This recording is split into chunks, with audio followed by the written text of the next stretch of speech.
కాకినాడపై special focus పెట్టారు జనసేనాని పవన్ కళ్యాణ్. గత వారం 3 రోజుల పాటు ఇక్కడే ఉన్న పవన్ మరోసారి కాకినాడలో పర్యటించనున్నారు.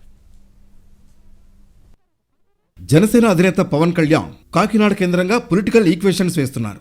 గత వారంలో కాకినాడలో 3 రోజుల పాటు పర్యటించిన పవన్ కాకినాడ పార్లమెంటుకు సంబంధించి 7 అసెంబ్లీ నియోజకవర్గాల కోఆర్డినేటర్లతో విడివిడిగా సమావేశమయ్యారు. ఇప్పుడు మరోసారి 5 రోజుల వ్యవధిలోనే ఆయన టూర్ ప్లాన్ చేశారు. ముఖ్యంగా కాకినాడ సిటీ అసెంబ్లీ నియోజకవర్గంపై ప్రత్యేక దృష్టి పెట్టారు. మొత్తం 50 డివిజన్లకు గాను 22 డివిజన్లలో సమీక్షించారు పవన్. మిగతా 28 వార్డుల్లో పార్టీ పరిస్థితిపై నేతలను అడిగి తెలుసుకోనున్నారు. అమలాపురం, రాజమండ్రి పార్లమెంట్ పరిధిలోని అసెంబ్లీ కోఆర్డినేటర్లతోనూ సమావేశం కానున్నారు జనసేన అధినేత. వారాహి యాత్ర సమయంలో పవన్ కళ్యాణ్, వైసీపీ ఎమ్మెల్యే ద్వారంపూడి మధ్య మాటల తూటాలు పేలాయి. దమ్ముంటే పవన్ తనపై పోటీ చేయాలని సవాల్ చేశారు ద్వారంపూడి. వీర మహిళతో ద్వారంపూడిని ఓడిస్తానని ప్రతి సవాలు చేశారు పవన్.